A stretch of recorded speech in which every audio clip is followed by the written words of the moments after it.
աչքես բոմբոմի Ժպիտը կոտակի տոտաները բոմբոմի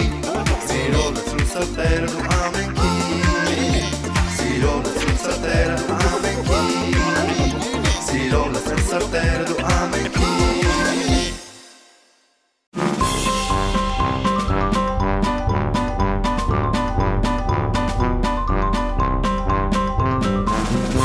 Եթե որոշել եք ձեր փոքրիկի ծնունդը նշել տանը, դպրոցում կամ մանկապարտեզում, ապա զանգահարեք եւ ուրախ ծաղրացուներն ու հեքիաթի հերոսներն այցելելով ձեզ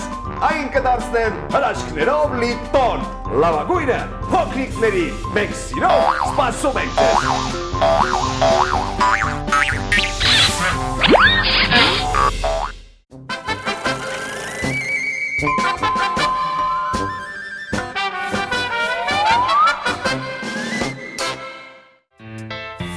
Զպիտ քաղցր, զպիտ քնքուշ, կա ուրիշ բառ, անուշ, մեղուշ, ուր էլ լինենք, ինչ էլ դառնանք, մայրիկներին չմոռանանք, մեր սիրելի մայրիկները թող չունենան կարիք ու վիշտ, զավակներով իրենց բոլոր ապրեն ուրախ ու բախտավոր, տատիկներ ու մայրիկներ, մենք ձեզ շատ ենք սիրում։ Բարև ձեզ սիրելի հեռուստադիտող բարեկամներ։ Ողջույն։ Ես Սելինն եմ Բումբումիկ թատերական ստուդիայից։ Իսկ ես Միլենն եմ։ Նա նույնպես Բումբումիկ թատերական ստուդիայից է։ Այո։ Այսօր մենք ձեզ հարապատրաստել ենք շատ հետաքրքիր պատմություններ։ Հայտնի կոմպոզիտոր Վոլֆգանգ Ամադեուս Մոցարտի կյանքից։ Բայց նախ արի փոքր խոսենք Մոցարտի մասին։ Դե իհարկե։ Վոլֆգանգ Ամադեուս Մոցարտը ծնվել է Բարև ձեզ սիրելի փոքրիկ հեռուստադիտողներ, այսօր մենք կպարզենք, թե մեր համաքաղաքացիները ինչ գիտեն ավստրիացի հայտնի կոմպոզիտոր Վոլֆգանգ Ամադեուս Մոցարտի մասին։ Բարև։ Բարև։ Կարող ես ասել, թե ով է Մոցարտը։ Ոչ։ Երաժիշտ կոմպոզիտոր։ Բանաստեղծող։ Կոմպոզիտոր։ Կոմպոզիտոր։ Դա մի հանճարեղ կոմպոզիտոր է, որը 3 տարեկան հասակից սկսել է եւ կատարողական իր գործունեությամբ զբաղվի եւ ստեղծագործական։ Կոմպոզիտոր։ Կոմպոզիտոր։ Երգահանա։ Կոմպոզիտոր։ Կոմպոզիտոր ավստրիացի հայտնի Великий австрийский композитор։ կոմպոզիտոր, հայտնի կոմպոզիտոր։ Մեծ երաժիշտ է, 5 տարեկան սկսած ստեղծագործել է, 5 տարեկան գրել է իր առաջին կոնցերտը, եղել է հրաշամանուկ է նրան անվանը։ Նա ավստրիացի կոմպոզիտոր է, իսկ գիտես թե որտեղ է ծնվել։ Ոչ։ Եթե ավստրիացի է, ուրեմն որտեղ է ծնվել։ Ավստրիան։ Ավստրիա։ Վոլֆգանգ Ամադեի Մոցարտ։ Կարծեմ Չեխոսլովակիա։ Թե չէ։ Գերմանիա։ Ես չգիտեմ։ Ավստրիա։ Չէ։ Ես չեմ հիշի։ Չէ։ Իսկ գիտեք որտեղ է ծնվել։ Ավստրիա։ Սելին, եւ որտեղ է ծնվել Մոցարտը։ Նա ծնվել է Ավստրիայում։ Իսկ Ավստրիան պետությունը Եվրոպայում։ Մոցարտի երաժշտական ունակությունները ի հայտ են եկել շատ վաղ տարիքում։ Նրա առաջին ուսուցիչը եղել է հայրը։ Նա շատ հայտնի մանկավարժ էր։ Նա սովորեցրել է փոքրիկ Մոցարտին նվագել կլավիսին, ջութակ եւ երգեհոն։ Տաղանդաշատ փոքրիկը այնքան հրաշալի է նվագում, որ ուղղակի հիացնում է բոլորին։ Նորից հասակից նա համերգներ տալիս տարբեր երկրներում։ Մի անգամ Մոցարտը պետք է ելույթ ունենար Հոլանդիայում, այնտեղ պահք էր։ Իսկ պահքի ժամանակ Հոլանդիայում արգելված էր նվագել։ Սակայն Մոցարտը այնքան տաղանդավոր էր, որ նրան լսելու համար հոլանդացիները բացառություն են անում եւ թույլատրում են համերգ տալ։ Դեռ մանկուց Մոցարտին համարում էին հրաշամանուկ։ Նա իր առաջին կոնցերտը գրել է 4 տարեկանում։ Այդ կոնցերտը այնքան բարդ էր, որ նույնիսկ մութ վարպետները չէին կարող այն կատարել։ Երբ նա ավարտում է ստեղծագործությունը, հայրն ասում է նրան. Որդիս, այս կոնցերտն այնքան բարդ է, որ նույնիսկ մութ վարպետը չի կարող այն կատարել։ Մոցարտն առարկում է հորը. Ինչ ես ասում, հայրիկ, այն նույնիսկ փոքրիկ երեխան կարող է նվագել, այ օրինակ ես։ Ասա տեսնեմ, քո կարծիքով կարող է 4 տարեկանում որևիցե մեկը ստեղծագործություն գրել։ Այո։ Դե գրագետ երեխանի կարելի է։ Համարյա չէ։ Ոչ։ Քանի որ Մոցարտը գրել է, ուրեմն հնարավոր է։ Դե քանի որ մենք հիմա ապրենք 21-րդ դարում, ինձ թվում է հնարավոր է։ Այո։ Ես երաժշտական դպրոց եմ ավարտել, ես ես մի բան ասեմ, երբ ես դեռ չէի գնում երաժշտական դպրոց եւ հնչյունների անունները չգիտեի, ես փոքրիկ ստեղծագործություն ունեի գրած, ինչը որ հիմա չեմ կարող ասել, երբ որ ես գիտեմ նոտաները, այսինքն ամեն ինչ հնարավոր է, հակասություններով լեցուն է մեր ազգը, տաղանդաշատ մարդիկ էլ ծնվում են, շատ եզակի, բայց ծնվում են։ Գիտես նրա ստեղծագործություններից որևէ մեկը։ Ոչ։ Ոչ։ Ռեքվիեմը 40-րդ սիմֆոնիան, 41-րդ սիմֆոնիան, տարբեր սոնատաներ, շատ գործեր ունի։ Չէ, ոչ կներեք։ Ну, 40-րդ սիմֆոնիան, Ֆիգարոյի հարսանիքը, Դոն Ժուանը։ Սիմֆոնիա 40-րդը իմ ամենասիրածն է։ Ռեքվիեմը բնականաբար լակրիմոզան իր մեջի ու մնացած բոլորն է, այսինքն ինքը նենսը չունի, որ ես չեմ սիրում, բայց կան նենսերը, որոնք անդադ կարող եմ լսել։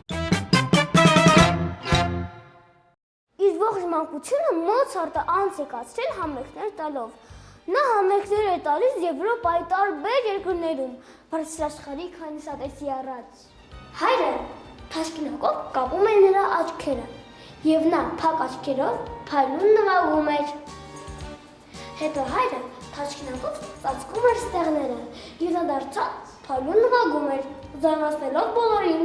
Մի անգամ համերգներից մեկի ժամանակ բեմ է վազում մի կատու։ Մոցարտը թողնում է գործիքը եւ վազում կատվի հետևից։ Մոռանալով հանդիսատեսի մասին, նա սկսում է խաղալ կատվի հետ, եւ հայրը բարկանում է նրա վրա, նա ասում է. Հայրիկ, մի փոքր խաղամ, խնդրում եմ, ախր կլավեսինը ոչ միտեղ չի գնա,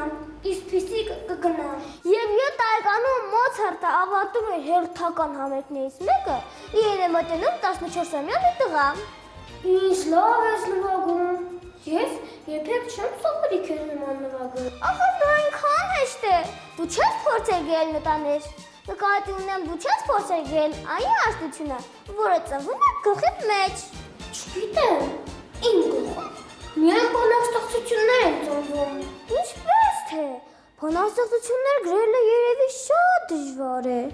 Չէ, ինչ ես ասում։ Դա շատ հեշտ է։ Դու փորձիր։ Միլեն, իսկ կարող ես ասել, թե ով էր այդ տղան։ Այդ տղան գերմանացի գրող Գյոթեն էր։ Ճիշտ է, ապրես։ Դոն Ժուանը, կախարդական սրինգը, Ֆիգարոյի ամուսնությունը եւ Աիդան, որը չի գրել Մոցարտը։ Այդան։ Ճիշտ է։ Այրը։ Ֆիգարոյի ամուսնությունը, հա։ Կախարդական սրինգը չի գրել ոնց որ։ Այդան Մոցարտինը չի։ Հաստատ Այդան ինքը չի գրել։ Այդան։ Դոն Ժուանը։ Դոնժան։ Չէ, վերջ է, այդան միանշանակ։ Տեսնում եք, սիրելի հեռուստադիտողներ, այսօր ինչքան հետաքրքիր պատասխաններ լսեցինք։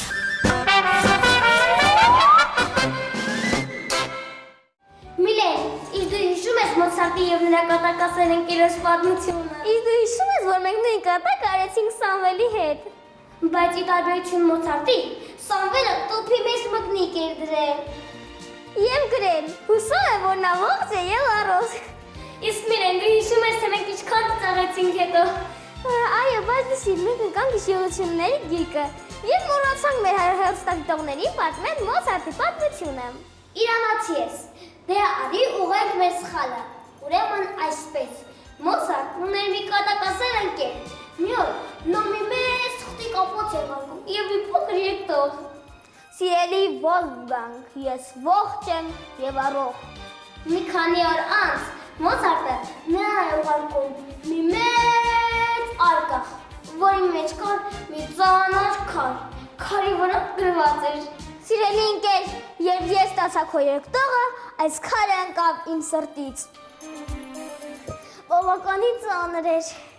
Մի անգամ Մոցարտին է մոտենում մի երիտասարդ եւ հարցնում, թե ինչպես պետք է սիմֆոնիա գրել։ Մոցարտը պատասխանում է. դուք դեռ շատ երիտասարդ եք սիմֆոնիա գրելու համար։ Բայց դուք դեռ 10 տարեկան չկաք, երբ սիմֆոնիա գրեցիք։ Բայց ես ոչ մեկին չի հարցնում, թե ինչպես են սիմֆոնիա գրում։ Սիրելի հեռուստադիտող բարեկամներ, հուսով ենք մեր պատմությունները ավստրիացի նշանավոր երգահան Մոցարտի մասին ձեզ շատ դուր եկան։ Հաջողություն։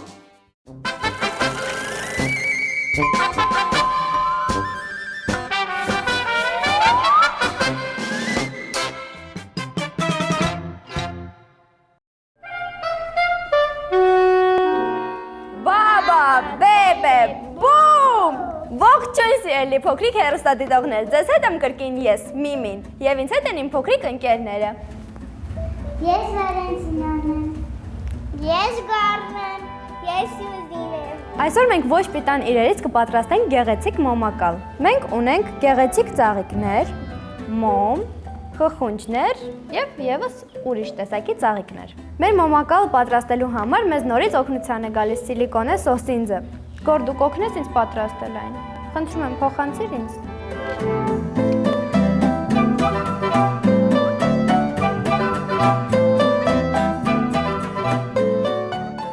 Սոսինձի օգնությամբ մենք ամրացնում ենք մեր խխունջները։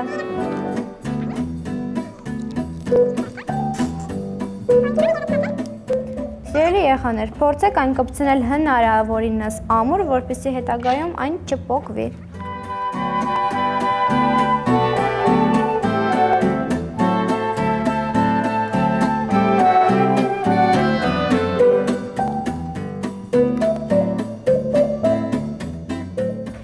Սիրելի երեխաներ, կարող եք ինձ ասել, թե ինչու համար է մեզ անհրաժեշտ մոմակալը։ Մոմակալը մեզ անհրաժեշտ է, երբ որ մութ լինի, վառեն եւ սենյակը լուսավորվի։ Իհարկե, դու շատ ճիշտ ես, Սյուզի։ Այժմ մենք շարունակենք պատրաստել մեր մոմակալը եւ մեզ օգնության է գալիս փոքրիկ կափարիչը։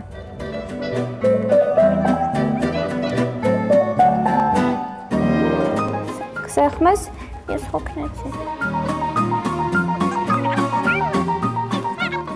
Այժմ շարունակենք պատրաստել մեր մոմակալը։ Սյուզի, կօգնես ինձ։ Այո։ Փոխանցիր, խնդրում եմ, ծաղիկները։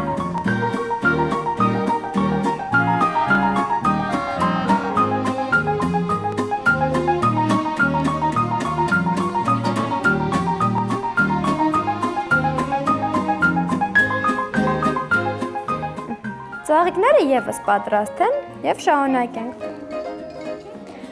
Շնորհակալություն, ես լիովին մոռացել էի նրանց մասին։ Ծաղիկները կամրացնենք այս մյուս ծաղիկների մեջտեղի մասում։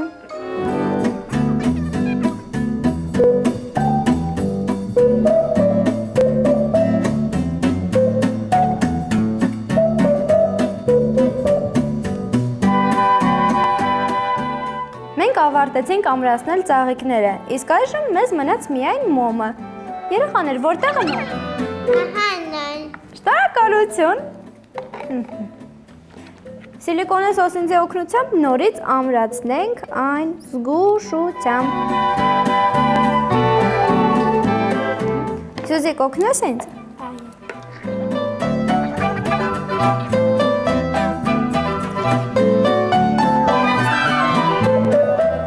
Ահա եւ վերջ, մեր մոմակալը պատրաստ է։